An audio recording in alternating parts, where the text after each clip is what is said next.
Awesome. So up next, we have another great School Me segment with Sarah Cox on our virtual stage. So Sarah, take it away. Thank you very much, Sam. I'm really excited about our first School Me segment, and we are up for a brilliant session with Holger Weisenberg, who is the Senior Technical Training Manager EMEA at Ordinate. Holger, welcome. Hi, thanks, welcome. Really excited about this session. There's a lot for us to learn. So look, let's dive straight in. Yeah. So a lot of us in AV, we're used to plug and play technology, right? But networking is introducing a whole new layer of complexity. So what are the essentials to success that you would recommend that people make when transitioning from AV over to IP? Yeah, I think one important thing to understand is that not every device with an RJ45 is a networked AV device. Right. A lot of people still think a lot in analog about, or just replacing a one by one HDMI or SDI thing. So we have to really think about network, and this also means what are the protocols, like Dante A67, the standards we have, SAMTI as we heard before. So we really have to think about what is the standard, what do we transport, and really network means not point to point. It means having everything available everywhere, basically. And this is the thing we have to think about. It gets more complicated, but also it gives us options to no end. It's like almost unlimited, let's say. And you know, the thing is, for me, it started with Dante, as for a lot of people, like years ago, and it was like you're coming to a gig and having this, this Yamaha desk now goes with this strange box called switches. It's Right. a multi-plug for RJ45 or whatever, and it just works. That was back then, but nowadays we're moving over into a corporate world. A lot of our devices are within a converged network, and therefore we definitely need to know how to design a network, how to Right. operate in a network. Right, exactly. So there's a lot of debate around this point, around network design.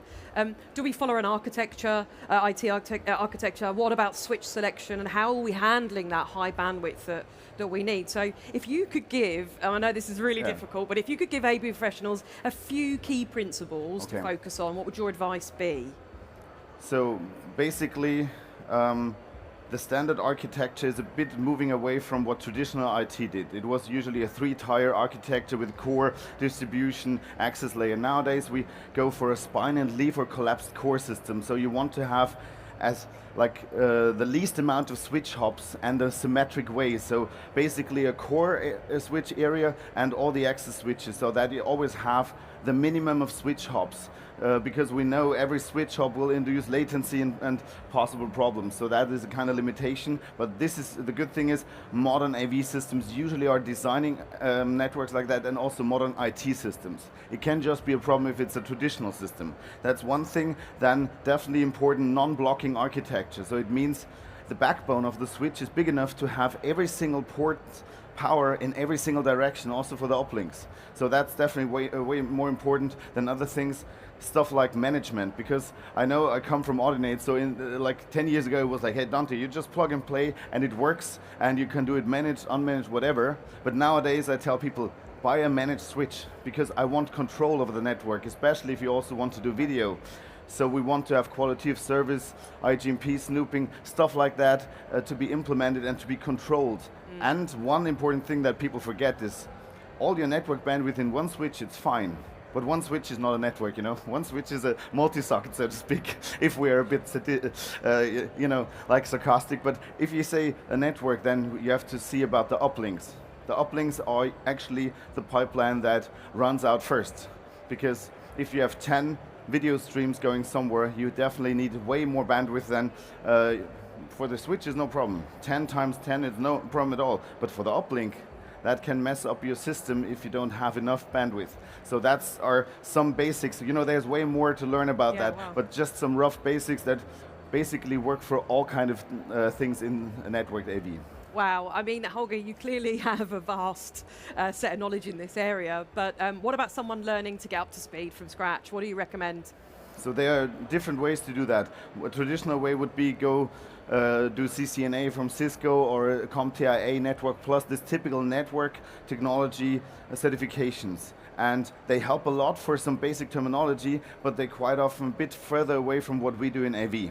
So that's why we also have the AVIXA courses, for example, that are way more tailored for AV for or IT networks for AV.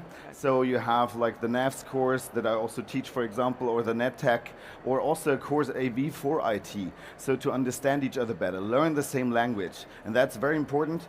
And also manufacturer training like Creston, AMX, Qsys, they have good trainings, and also Ardante training is actually one of the biggest training platforms in the world to learn about networking for AV. So that definitely helps a lot to get stuff done, and it also helps you for going with the AMP, because all our courses give you also renewal units for CTS and ANP, so it's also helping you to go down the road. And I definitely encourage you, go down the road and do your ANP. I did it right in the beginning, I think in January, as it after it came out.